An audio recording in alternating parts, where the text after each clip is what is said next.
Okay. Come on, everybody. Sheldon, Dick, Maisie, Judge Gertner. Your Honor. Hi, Judge. Your Honor. And Mike, I know I saw Mike here already. Okay, good. We're all here. Okay, well, thank you all for coming. And to my great colleagues, great Judiciary Committee members, Durbin and Whitehouse and Hirono. So, we all know that Donald Trump sees himself as a king more than a president. Trump is not a king. The Republicans' so-called big beautiful bill will effectively place a crown on Donald Trump's head. Buried deep in the Republican bill is a really nasty provision that would strip federal judges of one of their most critical powers, the ability to force their own rulings. In other words, Republicans want to codify into law Donald Trump's attacks on our judicial system. They want to gut our federal courts until they're utterly powerless. They want to buck the Constitution and bulldoze the rule of law. This is dangerous, it's reckless, it's un-American. And it isn't just a policy difference. This is an assault on the rule of law, an assault on the independence of the judiciary, and on the very checks and balances that have defined this country since its inception. So today, I'm announcing that Democrats will fight with every tool we have to stop this provision from becoming law, this evil, un-American provision that flies in the face of the Constitution completely. This provision, as I said, is one of the most direct assaults on the separation of powers in recent memory. It essentially hands government officials, including Donald Trump, the license to ignore any ruling from a federal judge that they don't like. And it strips the courts of any power to hold people accountable if they violate court orders, including the Supreme Court. Shame on the House of Representatives putting this in, on the Republicans in the House of Representatives. Shame. This is so bad, it's beyond the pale. So, as we all know, one of the most essential things that the judiciary has, its ability to enforce its own orders. That's the authority we've given the judiciary. And this proposal would effectively render judicial rulings meaningless. Just words on paper with no power to hold anyone accountable. Let's call it for what it is. It's the get out of jail free card for Donald Trump. This is the get out of jail free card for Donald Trump. Now, let's see here. This is also a death sentence for judicial independence in America. It's not democracy, it's authoritarianism. It's a move ripped right straight from a playbook of a dictator. And we all know Donald Trump is a would-be dictator. So you have to ask yourself, why now? Why is he doing it now? Well, Donald Trump's losing in court over and over and over again. Our analysis showed that just in the last month, the Trump administration lost a whopping 97% of rulings in federal district courts. And this came from judges across the political spectrum. Many of them were Trump appointees or Bush appointees, including judges that Donald Trump appointed have ruled against him. It drives him crazy that the judges he appointed are actually following the law instead of following his whim, his wish, his desire to be a dictator. So, rather than respect these rulings, as any president before would have done, Trump and his allies want to rewrite the rules to make himself untouchable. And so, congressional Republicans, sadly, in a great tragic day for democracy, are trying to bend their knees and bend the Constitution and bail Donald Trump out by letting him ignore the courts and all these court rulings that have been against him. And listen to this one. One House Republican even admitted at a town hall meeting in his district that he didn't know this provision was in the bill when he voted for it? What about all the other Republicans who voted for it? Republicans in Congress have been happy to roll over and hand the keys of the House and Senate to Donald Trump and unelected billionaires like Elon Musk. And they're allowing them to run this country into the ground. They're allowing the whole sinew, the whole fabric of what America is all about to be ripped apart and upended in a way we have never, ever seen before. The Republicans in the House were so eager to rubber stamp Donald Trump's monstrosity of a bill that they didn't even read all of it. Or worse, some of them read it and then didn't care, because protecting Trump matters more to them than protecting our democracy, than protecting the rule of law, than protecting the Constitution. Because whether it's Trump or Musk or any other corrupt official, Republicans are trying to create a world in which powerful people face no consequences, no matter what they do. That's not democracy. That's oligarchy. No one, not Donald Trump, not Elon Musk, not any crooked politician or billionaire, is above the law. And if Republicans think they can pull a fast one on the American people by slipping this provision into their bill, they've got another thing coming. So we Democrats are here to sound the alarm. We're united.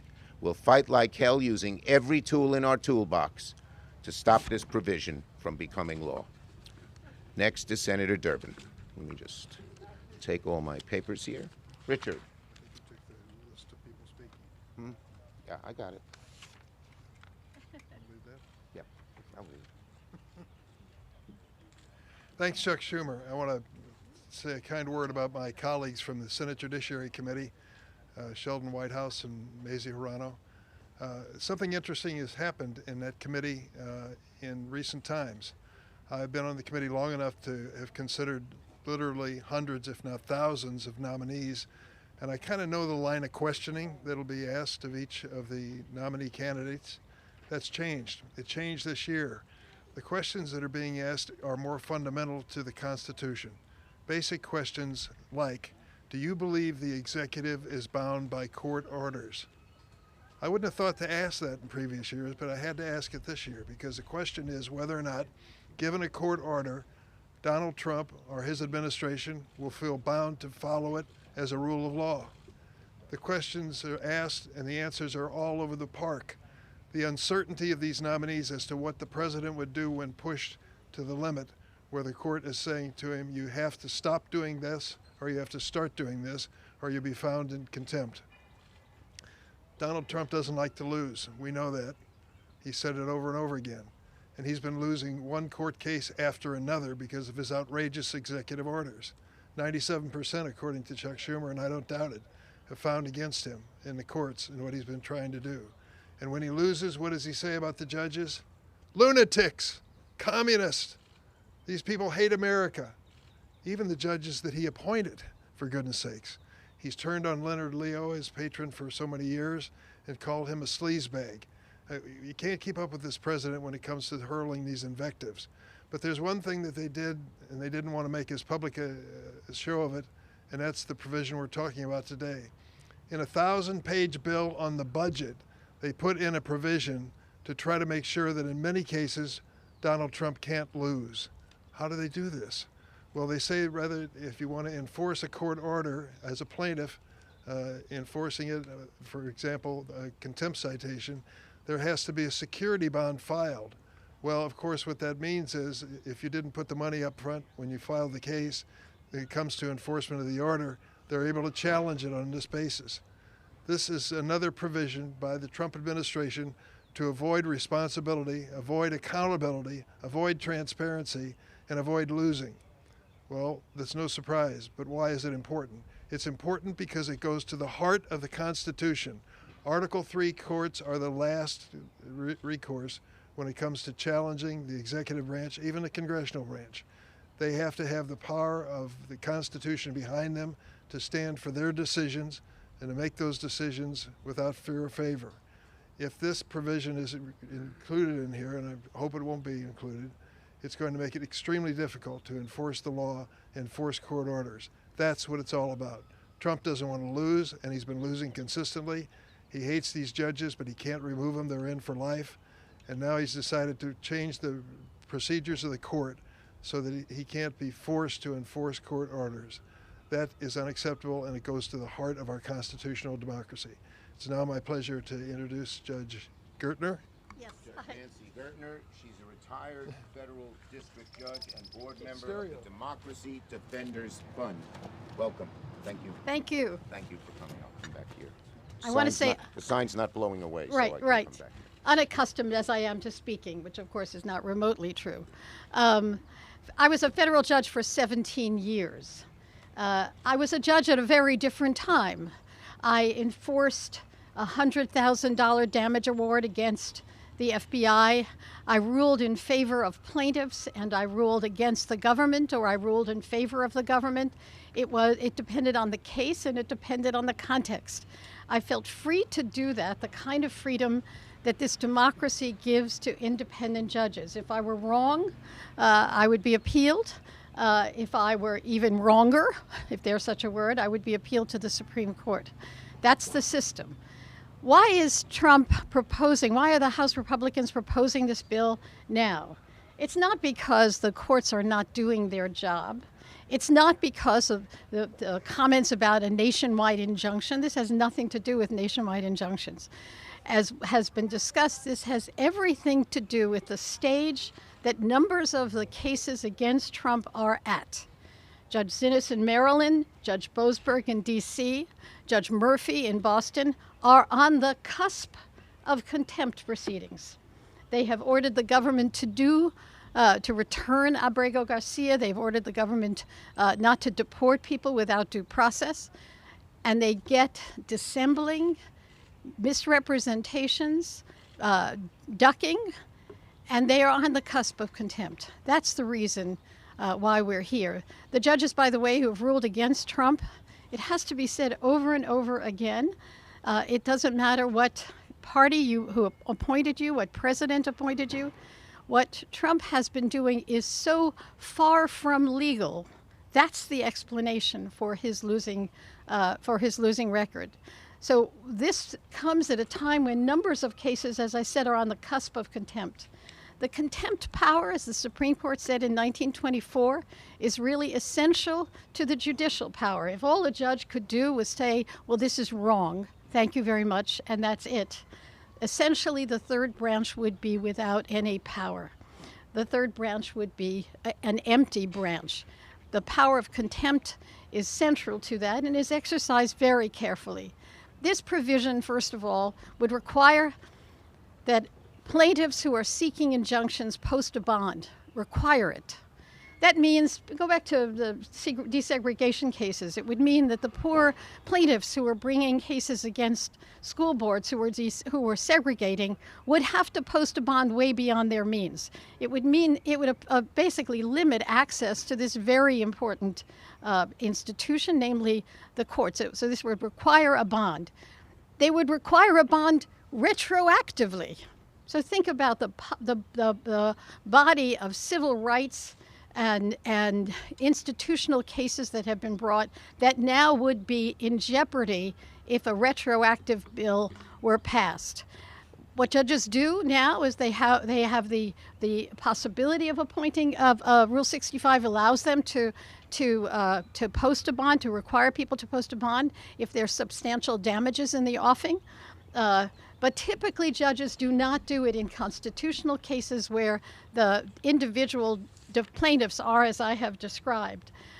The provision is, as I said, a direct hit on the court. You cannot use appropriated funds, it says, to enforce your orders.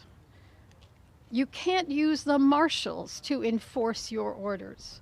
You can't use your not clear law clerks to enforce your orders. Essentially, it would leave the courts with it as an empty shell. It also, as I said, required a bond which would wipe out much of the civil rights and civil liberties litigation that we have seen. If courts can't compel compliance, there is no justice. there's a famous story about how, if courts have enforced it, courts have come up with this ruling, let them enforce it. They don't have an army. They don't have the means of going out and enforcing it directly. The contempt power is that means. And what this provision would do would be to try to gut it. I've watched my colleagues, as I say, go up to the moment of contempt with great care, trying to get the government to do what the law requires, what the rules that have been appealed and have been supported.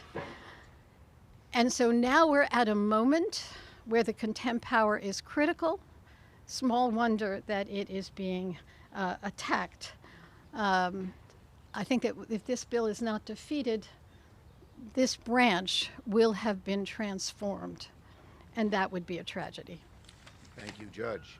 The head of our ranking member of our court subcommittee and a great leader on this issue, Sheldon Whitehouse.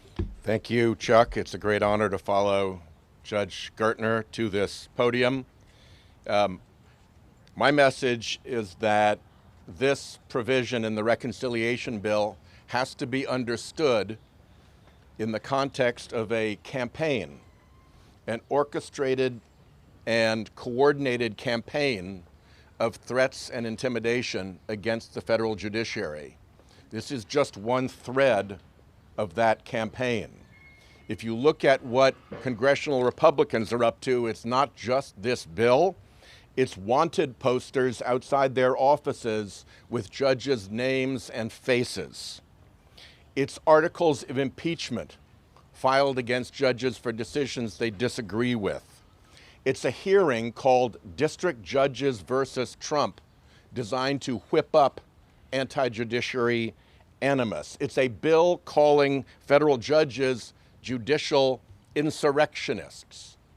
And it's echoed over at the White House by Trump's commentary. Trump's attacks include calling judges USA hating, calling them monsters, calling them communists, calling them radical left lunatics who could, quoting him again, very well lead to the destruction of our country. And then for good measure, his White House throws in an official statement calling judges leftist, crazy, unconstitutional people. The third wing of this attack on the judges comes through MAGA, through Elon Musk, and through Laura Loomer, and the X platform, which posts information about judges, posts information about their families. They seem to particularly like to post judges' daughters in order to create attacks on those individual judges. Musk has called them corrupt. He's called them radical. He's called them evil. At the moment, one of the tricks of this campaign of threat and intimidation is to send to judges and to their families unsolicited pizza deliveries, often in the name of the murdered son of a federal judge, saying to them, we know where you live, this is about intimidating you, and we are capable of violence. X has curated over years a horde of what I call flying monkeys. Disordered people who, when provoked and triggered by Musk, by Loomer, by X, will do the job of delivering vile and violent threats against the target. And that has caused the judges to have to take this far more seriously. Justice Roberts had to make an uncharacteristic public statement saying, if you think we're wrong, appeal, don't threaten impeachment. He did that because he was getting pressure from district judges who were feeling left hung out to dry in this atmosphere of threat and intimidation. The judges through the Judicial Conference have had to create a judicial security and independence task force to deal with this campaign of threats. And the question we're about to face is whether the MAGA Attorney General, Pam Bondi, in the face of this campaign of threat and intimidation, will allow the Marshal Service to do its work of investigating those crimes. not only investigating those crimes, but investigating those who are orchestrating and coordinating that campaign of threats. If, in fact, as all the evidence suggests, that campaign leads back to MAGA, then Bondi has every incentive to squelch these investigations. So keep a sharp eye out for her. We're up to 162 threats now. If that's not a campaign, if that's not predication for these investigations, I do not know what is. Thank you. And now we have